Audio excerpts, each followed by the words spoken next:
Break नंतर आपल्या सगळ्यांचं स्वागत। राज्याच्या राजकारणाला हादरवणारी आणखी एक बातमी येते ती म्हणजे अजय चौधरी यांची गटनेतेपदी नियुक्ती केली ती उद्धव ठाकरे आणि शिवसेनेच्या काही आमदारांनी, पण ही नियुक्ती अवैध असल्याचं आता एकनाथ शिंदेंनी म्हटलेलं आहे। एकनाथ शिंदेंनी विधानसभा उपाध्यक्ष नरहरी झिरवळ यांना एक पत्र लिहिलेलं आहे आणि या पत्रात अजय चौधरी यांची गटनेतेपदी केलेली नियुक्ती ही अवैध असल्याचं या पत्रात म्हटलंय आणि त्याचबरोबर सेनेचा व्हीप देखील बेकायदेशीर असल्याचं एकनाथ शिंदेंनी म्हटलंय। एकनाथ शिंदे यांनी नरहरी झिरवळ यांना पत्र लिहिलेलं आहे। याबद्दल आणखी माहिती घेऊ, आपले प्रतिनिधी राहुल कुलकर्णी आपल्या सोबत आहे। राहुल, असं आहे की हे आत्ताचा जो नवी त्यांची जी भूमिका घेतलेली आहे ती आहेच आहे, ते त्यांनी ट्विटच्या माध्यमातून सांगितली। पण त्याही पेक्षा काल जे आपण बघत होतो की काही आमदारांच्या सह्या घेतल्या जात आहेत, त्या आजही त्यांनी गुवाहाटीमध्ये सह्या घेतल्या। म्हणजे कालचं एक तर माझ्या हातामध्ये आता 2 पत्र आहेत आणि आत्तापर्यंतची त्यांची जी लाईन होती की हिंदुत्वाच्या मुद्द्यावरती आम्ही पुढे घेऊन चाललेलो, तर हे 2 पत्र ज्याच्यामध्ये नरहरी झिरवळ यांना जे पत्र दिलेलं आहे ते पत्र आणि जे दुसरं पत्र हे आत्तापर्यंत शिवसेनेच्या बंडखोर गटानं जे महाराष्ट्रासमोर घेतलेली भूमिका होती की हिंदुत्वाची, त्याहीपेक्षा अधिकचं आणि वेगळं पत्र आपण डिस्क्लोज करतोय महाराष्ट्राच्या समोर।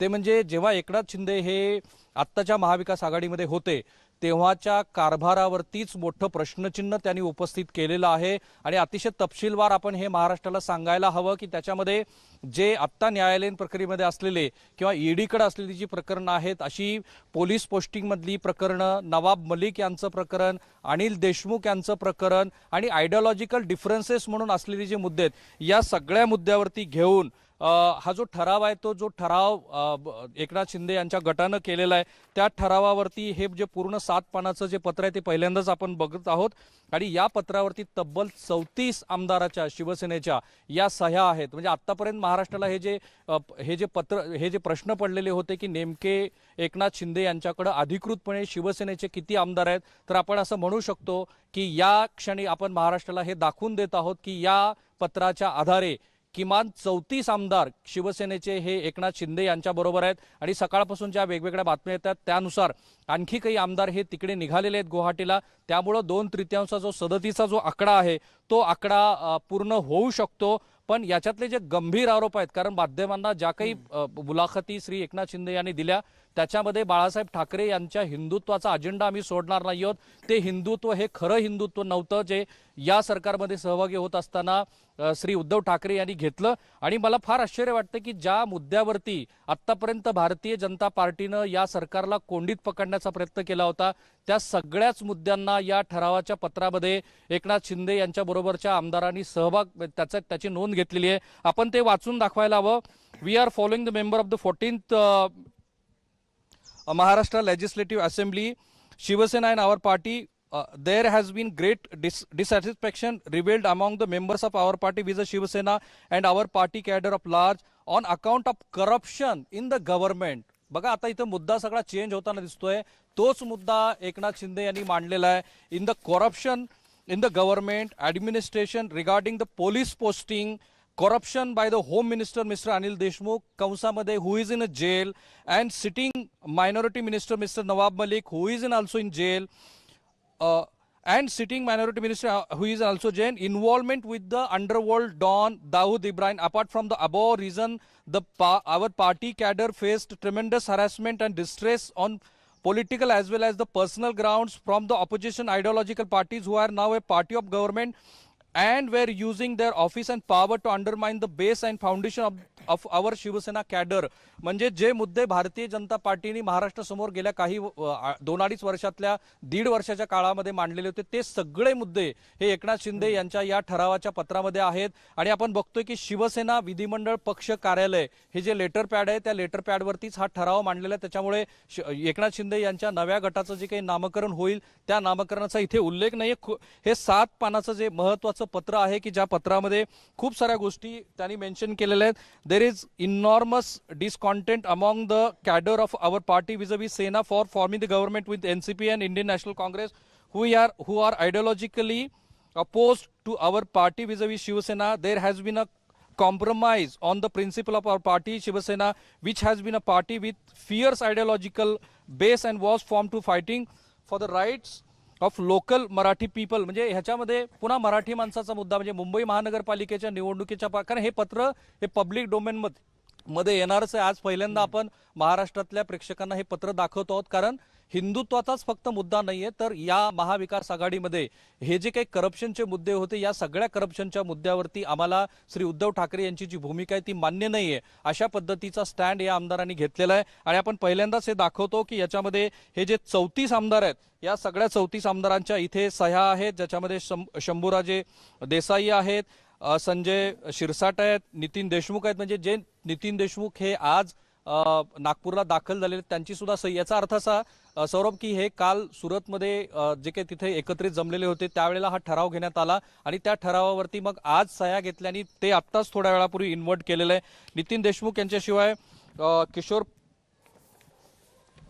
राजकुमार कट, यामिनी जाधव, विश्वनाथ भोईर, अनिल बाबर, शांताराम. आपण जर स्क्रीनवरती हे पत्र दाखवलं तर संदीपान भुमरे, डॉक्टर तानाजी सावंत, आमदार सत्तार, प्रताप सरनाईक, ज्ञानराज चौघुले, राजेंद्र पाटील वगैरे वगैरे. सो अधिकृतपणे आत्तापर्यंत असं होतं ना की हे महाराष्ट्राच्या विधिमंडळामध्ये या संदर्भातलं कुठलंही पत्र हे अधिकृतपणे गेलेलं नव्हतं. हे पहिलं असं पत्र आहे जे स्क्रीनवरती दिसतं आहे की महाराष्ट्राच्या विधिमंडळाच्या उपाध्यक्षांना म्हणजे नरहरी झिरवळ यांना ते देण्यात आलेलं आहे. आणि अधिकृतपणे आमचा हा जो गट आहे त्या गटाच्या वतीनं काय काय आयडिओलॉजिकल डिफरन्सेस आहेत, म्हणजे 2 पत्र आहेत खरं म्हणजे. ही एक पत्र जे आहे त्या एका पत्रामध्ये कशाबद्दलचा हा ठराव आहे शिवसेना विधिमंडळ पक्षाचा, की जे पत्र त्यांनी झिरवळ यांना दिलेलं आहे. आणि दुसरा जो ठराव आहे ज्याची कॉपी आपण आता दाखवतो त्याच्यामध्ये हे 34 आमदार पहिल्यांदा महाराष्ट्राला आपण सांगतोय. याचा अर्थ असा की हा जो बंडखोर गट आहे या बंडखोर गटानं अधिकृतपणे आता एक पत्र दाखल केलेलं आहे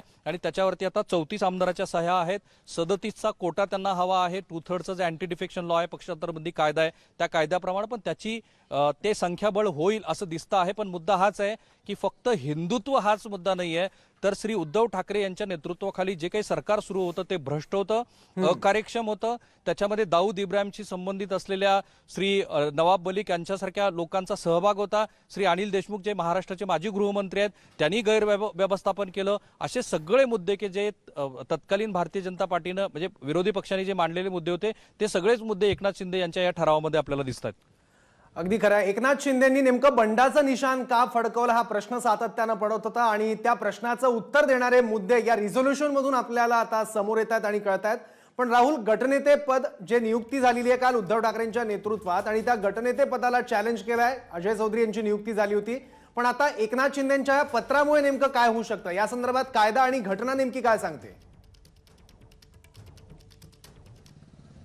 नाही, ह्याच्यामध्ये एकतर चौधरी आणि गोगावले या दोघांच्याही नियुक्तीबद्दल त्यांनी आक्षेप घेतलेला आहे की जेवढं संख्याबळ हवं असतं त्या कारण एक साध्या बहुमतानं ते करायला लागतं. पण तिथे जे पत्र देण्यात आलेलं होतं त्याच्यावरती 14 का 18 आमदाराच्या सह्या होत्या. त्यामुळं एकनाथ शिंदे यांनी असं म्हटलेलं आहे की ही जी नियुक्ती आहे तीच मुळात गैरलागू होते आणि मग त्यातून कायदेशीर बखेडा जो उभा होईल तो असा आहे की त्यांनी असं म्हटलेलं आहे श्री गोगावले यांचीच नियुक्ती बेकायदेशीर असल्यामुळे आता शिवसेनेच्या वतीनं म्हणजे श्री उद्धव ठाकरे यांच्या शिवसेनेच्या वतीनं असं जे सांगितलं गेलं आहे की आता 5 वाजताच्या बैठकीला जे आमदार उपस्थित राहणार नाहीयेत त्यांना पक्षांतर बंदी कायद्यान्वये त्यांच्यावरती कारवाई पक्ष करेल.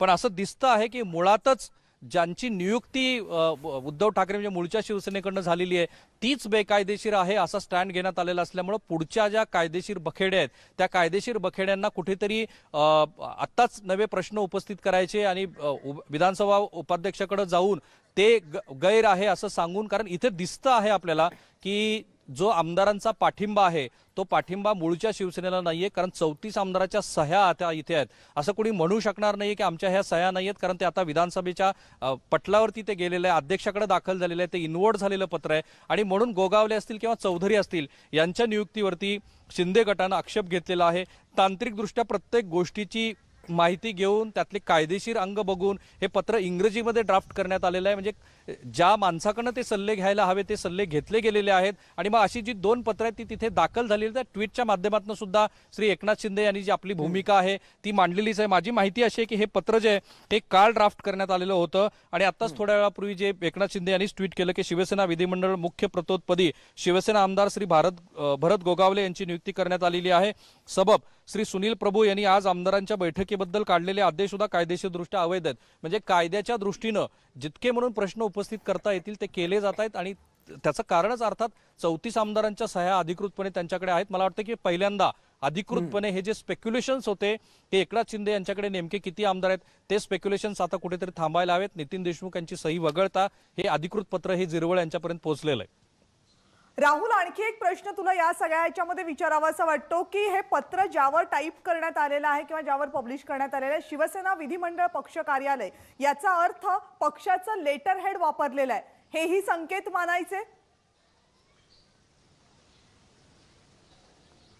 अर्थातच, कारण अजूनही अधिकृतपणे, कारण एकनाथ शिंदे गटाचा तर हाच दावा असेल की विधिमंडळाच्या गटनेतेपदी हे एकनाथ शिंदेच आहेत आणि खालची जर सही आपण बघितली तर तीच इंडिकेट करते की एकनाथ शिंदे यांच्या गटानं, म्हणजे एकनाथ शिंदे यांनी जे पत्र दिलेलं आहे या पत्राच्या खाली सुद्धा ते काय म्हणतायत बघितलं पाहिजे आपण. Shri Eknath Shinde leader Maharashtra Shiv Sena legislative party.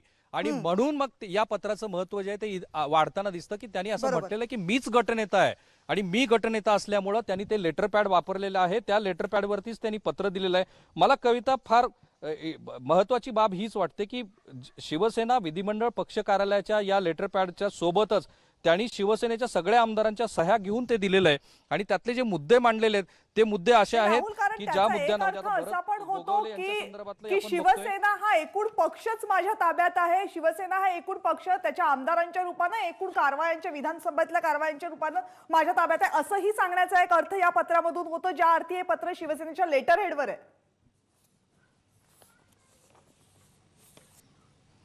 हा, असं मानायला पाहिजे. कारण हे बघा, असं आहे की अधिकृतपणे तुम्हाला गटनेते पदावरून काढण्यासाठी जे संख्याबळ लागतं ते नाहीये, हाच तर त्यांचा स्टँड आहे.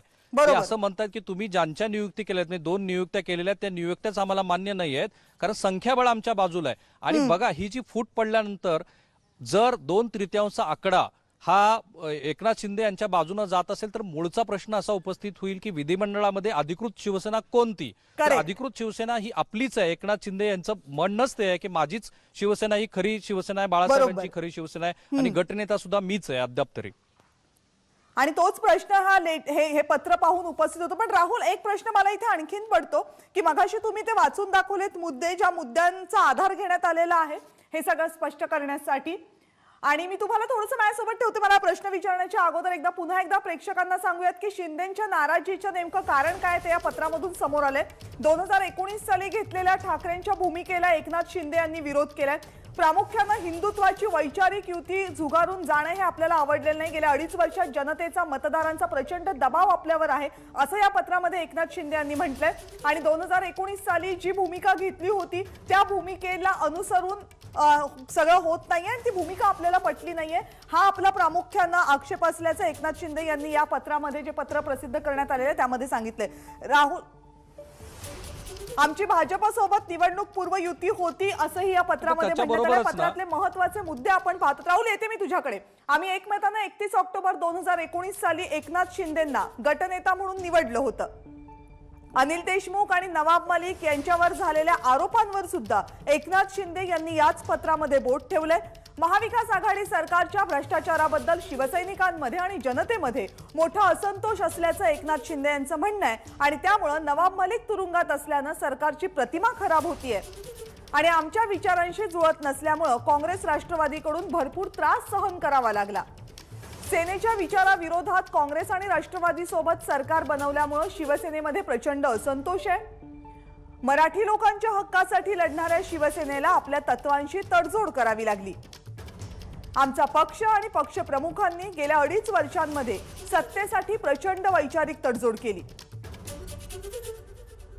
आणि बाळासाहेब ठाकरे आणि हिंदुत्वाचा पक्ष म्हणून स्वच्छ आणि प्रामाणिक सरकार देणं अपेक्षित होतं, मात्र ते झालेलं नाही. त्यामुळे आपली नाराजी असल्याचं एकनाथ शिंदे यांनी या पत्रामध्ये स्पष्टपणे म्हटलंय. त्यामुळे 2019 साली घेतलेल्या ठाकरेंच्या भूमिकेला, उद्धव ठाकरे यांच्या भूमिकेला एकनाथ शिंदे यांचा विरोध आहे. गेल्या 2.5 वर्षांमध्ये जनतेचा आणि मतदारांचा आपल्यावर प्रचंड दबाव असल्याचं सुद्धा एकनाथ शिंदे यांनी म्हटलंय. पुन्हा एकदा जाऊयात आपले प्रतिनिधी राहुल कुलकर्णी यांच्याकडे. राहुल, एक महत्त्वाचा मुद्दा, करप्शनचा जो मुद्दा, भ्रष्टाचाराचा जो मुद्दा, जो आतापर्यंत गेल्या काही तासांमध्ये फारसा चर्चेत नव्हता, तो मुद्दा या पत्रामध्ये ठळकपणे वापरण्यात आलेला आहे. याचं नेमकं काय कारण असू शकतं? कायदेशीर बाजू बघता हा मुद्दा जास्त महत्त्वाचा किंवा जास्त समर्थनीय ठरू शकतो म्हणून? नाही, मला असं नाही वाटत. एक जे नेरेटिव्ह या सरकारबद्दल सेट करण्याचा प्रयत्न विरोधी पक्षांनी केलेला आहे की हे सर्वात भ्रष्ट सरकार आहे, या सरकारमधले 2 मंत्री हे जेलमध्ये गेलेले आहेत, अनेक लोकांच्या वरती संशयाचे मळब आहेत. म्हणून मी म्हटलं की हे शेवटचे 2 वाक्य ना फारच महत्वाची आहेत या रिझोल्युशन मधली. हे वाक्य असं आहे, Kavita, our leader Shri Balasaheb Thackeray was always a strong nationalist. We have also been subject to lot of criticism for being part of this corrupt Maharashtra government. म्हणजे हे सरकार हे पूर्णपणे करप्ट होतं आणि आमच्यावरती जी टीका होत होती ते या अशा करप्ट सरकारमध्ये आम्ही सहभागी आहोत म्हणून ती टीका होत होती. सो हे जे 2-2.5 वर्षातलं जे नेरेटिव्ह आहे ते नेरेटिव्ह एकनाथ शिंदे यांनी पुढे नेलेलं आहे. आणि पुढचे जे 2 ठराव आहेत तेही आपण पहिल्यांदा सांगू की या 34 आमदारांनी काय ठराव घेतलेले आहेत. Hence it is unanimously resolved as an under, it is hereby resolved and affirmed that Mr. Eknath-Rao Sambhaji Shinde, who was appointed as the leader of Shiva Sena Legislative Party in 2019 as the continues to be the leader of Maharashtra Shiva Sena Legislative Party. म्हणजे शिवसेनेचे अधिकृतपणे जे नेते आहेत ते नेते श्री एकनाथ शिंदे हेच आहेत, अशा पद्धतीचा पहिला त्यांनी ठराव युनॉनिमसली घेतलेला. आणि दुसरा जो ठराव आहे, it is hereby further resolved that Gogavle elected and appointed as the chief whip of the 14th Maharashtra Shiva Sena Legislative Party. Appointment of Mr. Sunil Prabhu is cancelled with immediate effect. म्हणजे त्यांनी म्हणजे आता पुन्हा नवीन एक तिढा याच्यातनं कविता उपस्थित केला एकनाथ शिंदे यांच्या गटानं की त्यांनी गोगावले यांची जी नियुक्ती आहे ती केलेली असल्यामुळे सुरेश प्रभू जे आहेत त्यांची नियुक्ती ही रद्द झालेली आहे. आणि म्हणून आमचा आता त्यांनी जो ट्विट केलाय त्यातला आता लिगल स्टँड क्लिअर होतोय आणखी की लेजिस्लेटिव्ह पार्टी लीडरनी जी अपॉइंटमेंट रद्द केलेली आहे ती पाहता आत्ता शिवसेनेकडनं म्हणजे त्यांच्या प्रतोदनी जे पत्र काढलेलं आहे ते बेकायदेशीर आहे. आता हे फार मुद्दे दोन्ही क्लिअर झालेत आपल्याकडे. पहिला म्हणजे विधिमंडळ पक्षाचे नेते हे शिंदे साहेबच आहेत आणि दुसरा त्याच पत्रामध्ये ते असं म्हणतायत की आम्ही यांना नियुक्ती केलेली आहे आणि त्यामुळं प्रभू यांनी जी काही केलेलं आहे किंवा आता जो काही कायदेशीर ते स्टँड घेतील तो गैरलागू असेल. आणि म्हणून काही वेळापूर्वी श्री शिंदे यांचं जे ट्विट आहे ते आपल्याला दिसलं. पण हे 3-4 नवीन मुद्दे येत आहेत की या आमदारांनी जो स्टँड घेतलेला आहे, या 34 आमदारांनी की जे 2.5 वर्ष या सरकारमध्ये सहभागी होते त्यांनी हा स्टँड घेतलेला आहे की आतापर्यंत जे काही सरकार सुरू होतं ते महाकरप्ट सरकार होतं. कारण त्यांनी ते वाक्यच तिथे वापरलेलं आहे की आम्हालाच खूप क्रिटिसिझम फेस करावं लागत होतं. फार स्मार्ट वेनी त्यांनी मराठी माणसाचा मुद्दा इथे आणलेला आहे. आयडिओलॉजिकली आम्हाला सगळं कॉम्प्रोमाइज करावं लागतं. ते फक्त हिंदुत्वाचंच नाहीये, कारण माध्यमांना ज्या काही मुलाखती श्री शिंदे यांनी दिल्या त्याच्यात हिंदुत्व हा मुद्दा होता. पण आता हे नवीन 4-5 मुद्दे येताना दिसत आहेत ते मराठी माणसाच्या मुद्द्यावरती कॉम्प्रोमाइज करणं, नवाब मलिक यांचं दाऊद इब्राहिमशी असलेलं जे कनेक्शन आहे त्यातून त्यांना जेलमध्ये जाणं वगैरे सगळे असे मुद्दे. सरकारची प्रतिमा,